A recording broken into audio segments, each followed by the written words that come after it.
أعوذ بالله من الشيطان الرجيم بسم الله الرحمن الرحيم الحمد لله رب العالمين الرحمن الرحيم اللهم صل على محمد وآله وأصحابه أجمعين اللهم بارك على محمد وعلى آل محمد كما باركت على إبراهيم وعلى آل إبراهيم إنك حميد مجيد رب اشرح لي صدري ويسر لي أمري واحلل عقدة من لساني يفقهوا قولي رب زدني علما رب يسر ولا تعسر وأمن بالخير أما بعد. Respected brothers, respected viewers, listeners, whoever's watching, Jazakumullah khairan first of all for taking the time out for being a part of our Fiqh lesson number 22 here at Darul Ummah, studying from the text Maraq al-Sa'adat, Ascent to Felicity. And we have over the past lessons covered the pillar of Islam, Shahada, and also the pillar of Salah, including all of its prerequisites, the things that make the Salah, things that break the Salah, and the different types of Salah, and so on and so forth. And today, inshallah, we are starting the chapter of Sawm, fasting, because that's where we had stopped before our short break that we had over the past 2 to 3 weeks.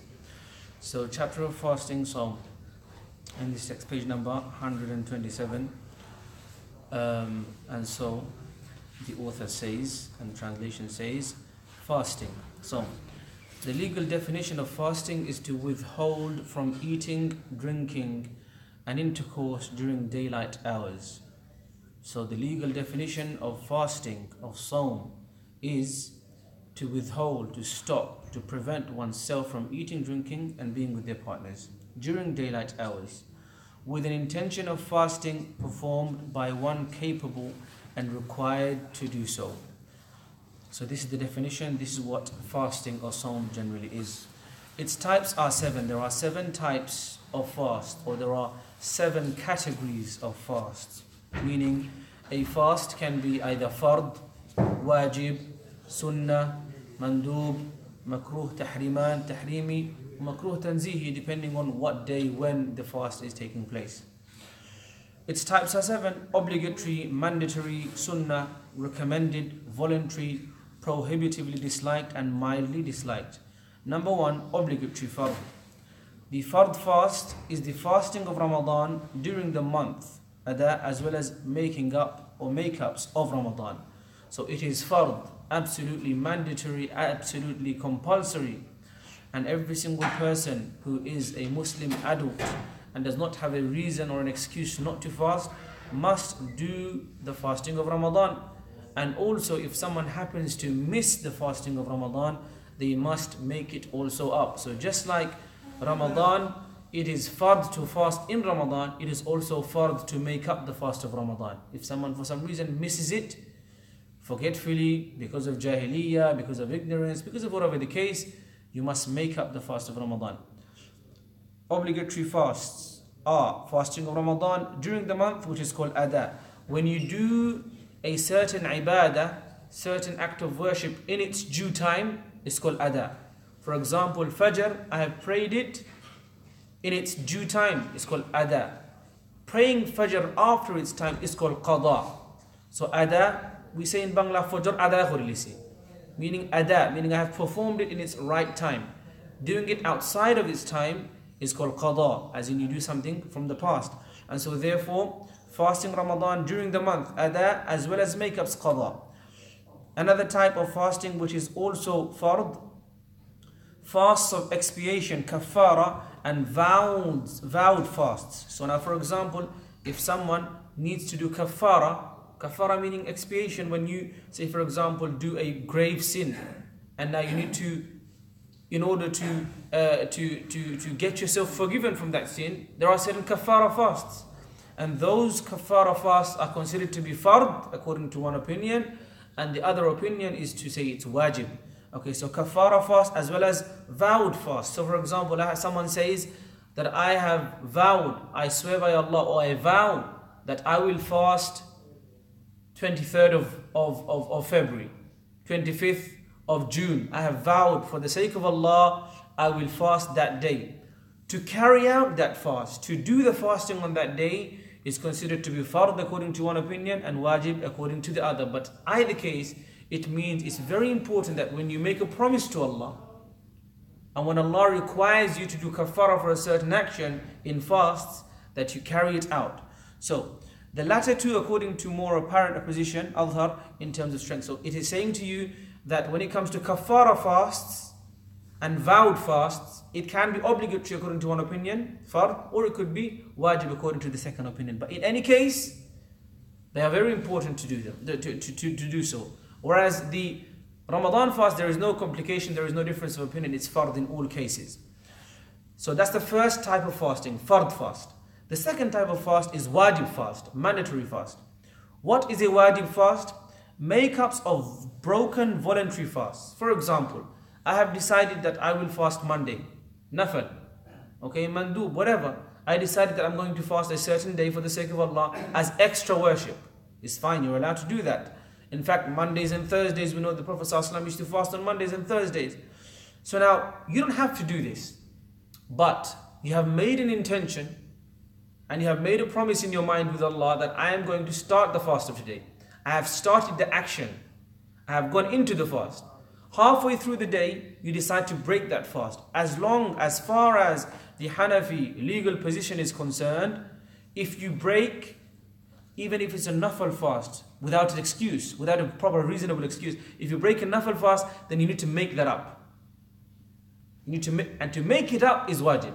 So to do it is nafal, but once you have agreed with Allah, Allah, I'm going to fast for you. And this evidence, you might think, well, it's nafal, how can it be wajib? It's only a nafal fast, I can break it if I want to.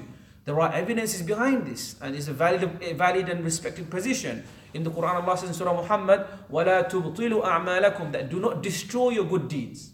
Do not destroy your good deeds. So if you have started a good deed, which is your fasting, then according to this direct command, do not destroy, do not break it, unless you have a good excuse. Another way of looking at it is that when you make an intention that I would fast today, it's like you've gone into a contract with Allah. And this is the position. So therefore, just to sort of see where the strength is coming from, they say to you, the Hanafi school says to you, that even if it's a nafal fast, if you didn't break it, it's wajib for you to make it up. Similar with also, but we'll stick to the Sawm for now. So wajib fast will be the makeups of broken voluntary fast. Now we'll come to the third type, which is the sunnah type, sunnah fasting.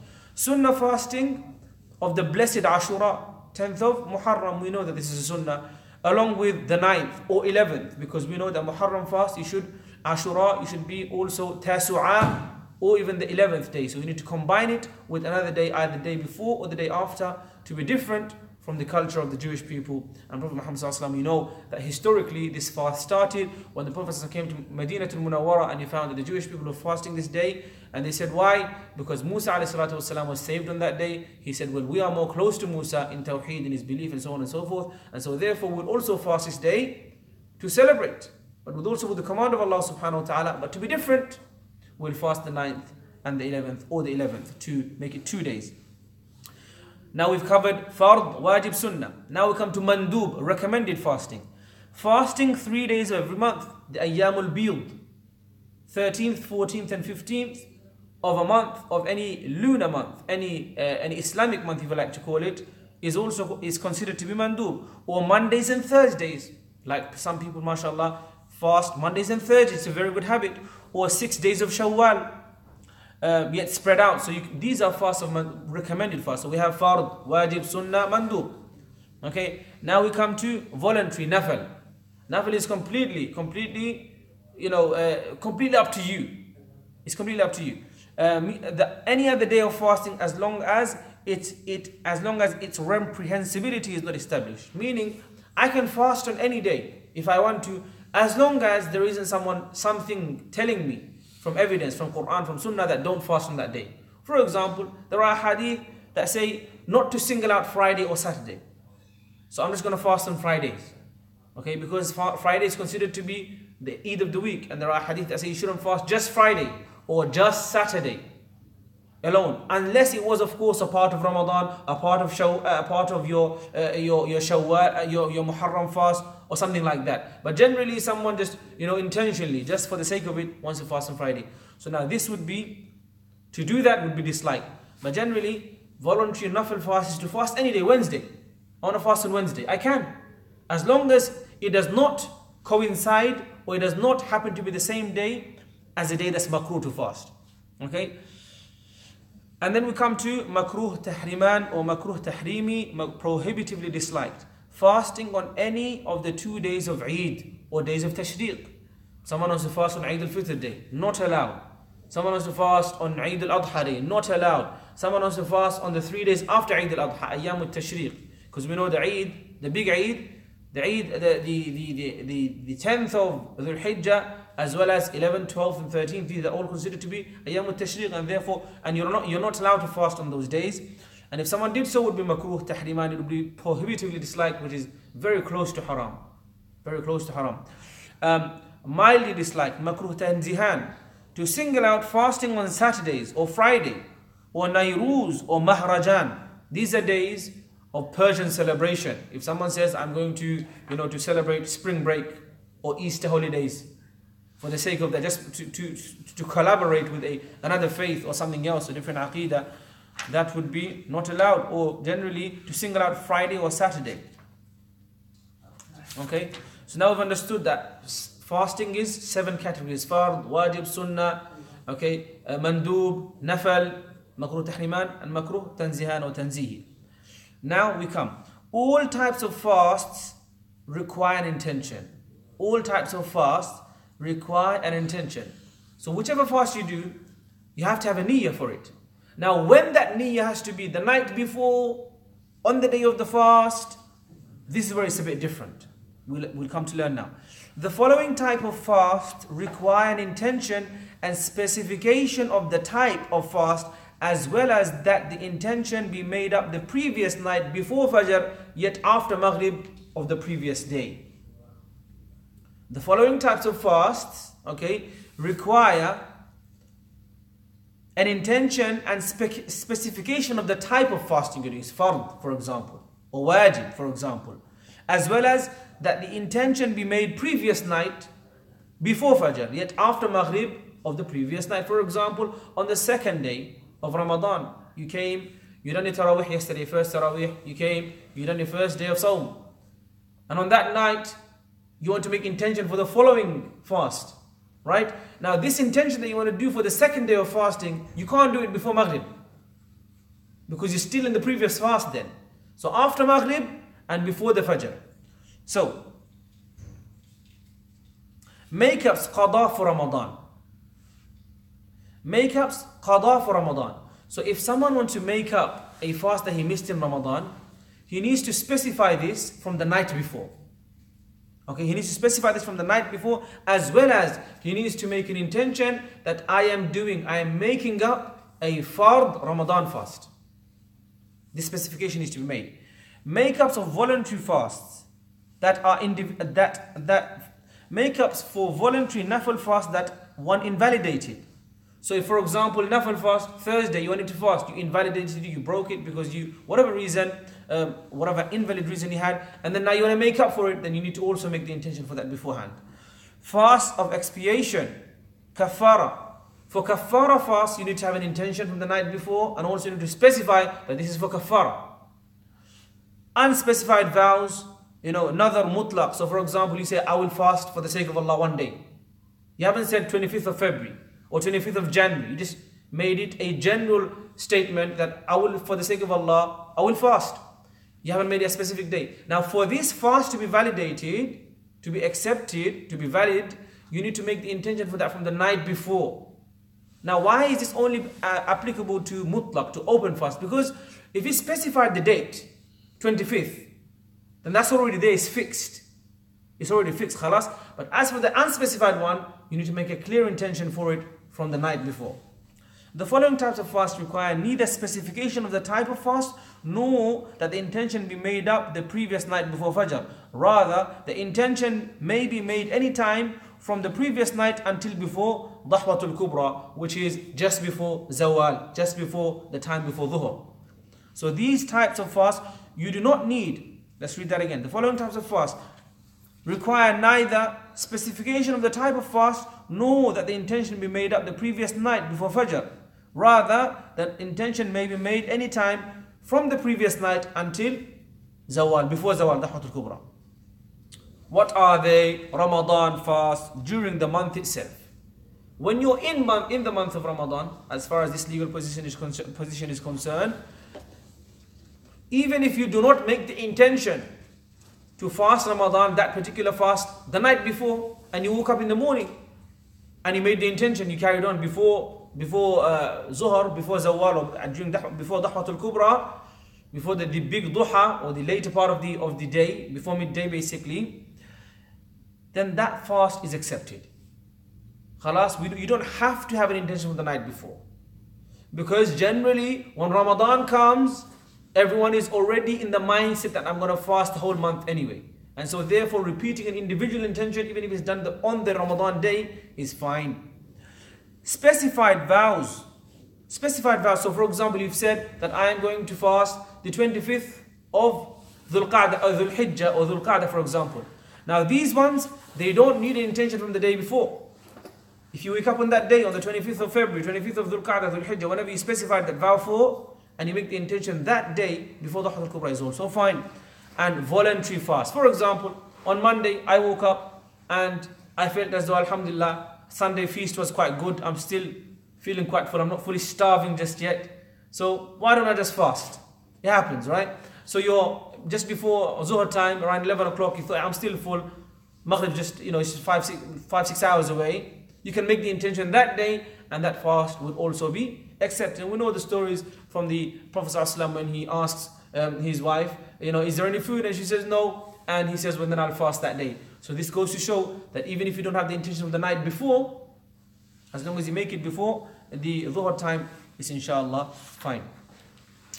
Quickly now, the crescent moon, how to recognize, it's a small chapter, a small paragraph, the crescent moon, hilal, how to see the viewing of the hilal, the viewing of the new moon, how do we know, is it beginning of Ramadan, so on and so forth. The beginning of the month of Ramadan is established either by sighting the crescent moon or by completion of 30 days of Sha'ban. Important. The beginning of the month of Ramadan is established either by sighting the crescent moon, by seeing it physically, or by completing the 30 days of Sha'ban. There is a problem. Problem is, we like everything to be computerized now, and so everything is digital. And some people would like to imagine, for example, we theoretically say that Ramadan will start on the 16th of May or 17th of May. But for us to say, hey, 17th of May is here now, let's just fast without actually trying to look for the moon, this wouldn't be correct. Khalas? So an actual viewing, searching for the moon, this is a part of it. We can't just go on astronomical calculations. One may not fast on the day of doubt, Yawm al-Shak, except as a voluntary fast. What does that mean? Yawm al-Shak. For example, now we are on the 29th day of Sha'ban. Okay? And we're not sure if it's Ramadan tomorrow. We haven't seen the moon yet. So this is called a doubtful day. The 30th of Sha'ban for us, because we haven't seen the new moon of Ramadan, and also it could be Sha'ban tomorrow, because there's still one day left of Sha'ban. This is called Yawm al-Shak, the day of doubt. We're not sure, is it Ramadan, is it not? Am I allowed to fast that day when I'm doubtful? I'm not sure. Yes, you are, but as a nafil fast. You can't say, well, if it's Ramadan, then it's fard, and if it's not, then it's... You need to be sure. Your intention has to be firm. Okay? And so therefore, on the Yawm al-Shak, the day of doubt, if you're not sure, have you seen the moon or not? Then the hadith are clear, that complete until the end of the month. Khalas, there's not a big problem. And so therefore, if you're not sure, you don't have to fast. You complete the 30 days and then you start fasting when it's definitely the beginning of Ramadan. As for the Yawm al-Shak itself, am I allowed to fast it? Only as a nafil fast. Some people make you might make a 50-50 intention. If it's Ramadan, then it's Ramadan. And if it's not, then it's nafil. This kind of intention is not good. It's not allowed. For the beginning of Ramadan, if there is an obstruction in the sky, such as cloudiness or fog, for example in the UK, then the sighting of one upright person is sufficient, even if it's a slave or a woman. So if it's a cloudy day, where not everybody is going to see the moon, and if only one person who's trustworthy, upright, mashallah, practicing, and not known to be a liar, so on and so forth, then even one person's witness is fine for beginning fasting of Ramadan. For the completion of Ramadan, Fitr, however, if there is an obstruction in the sky, there must be at least 2 free male witnesses or 1 male and 2 females. So the beginning of Ramadan can be established even if it's witnessed by one righteous person. As for the ending, is it Eid tomorrow? Should we stop fasting or not? Then you need at least 2 men or 1 man and 2 women. The normal rule of Shahada. If there is an obstruction in the sky, then there must be if there is no, so this is if there is an obstruction. If there's an obstruction, if there's cloud, there's fog, so on and so forth, even if it's 1 person for the beginning of Ramadan, and at least 2 people for the ending of Ramadan. However, if there's no obstruction, it's a clear sky. For example, in Saudi Arabia, for example, Bangladesh, for example, other countries where the sky is not so cloudy or foggy. If there is no obstruction in the sky, then there must be a large body of people that sight the new crescent. Because if there is no cloudiness, there's no obstruction, then there must be more than 1 person seeing it. There's no excuse for only 1 person to see it, right? And so therefore, a large body of people should say, because this goes to show that it's definitely been seen. When it's cloudy, okay, maybe 1 person saw it, that's fine. But when it's not cloudy, everyone should have seen it. And so therefore, a large body is required to view the moon. Moon sighting for Eid al-Adha, the month of Dhul Hijjah, as well as every lunar month takes the same ruling as that of Eid al-Fitr and the month of Shawwal. So this is the way of sighting a moon. This is the way that we search for it. If there's a cloudy situation, then we go for the witness of 1 upright person, beginning of the month, and so on and so forth. So I hope that's now clear. Obviously, in terms of moon sighting, there is the Hilal community, and it's a complicated topic.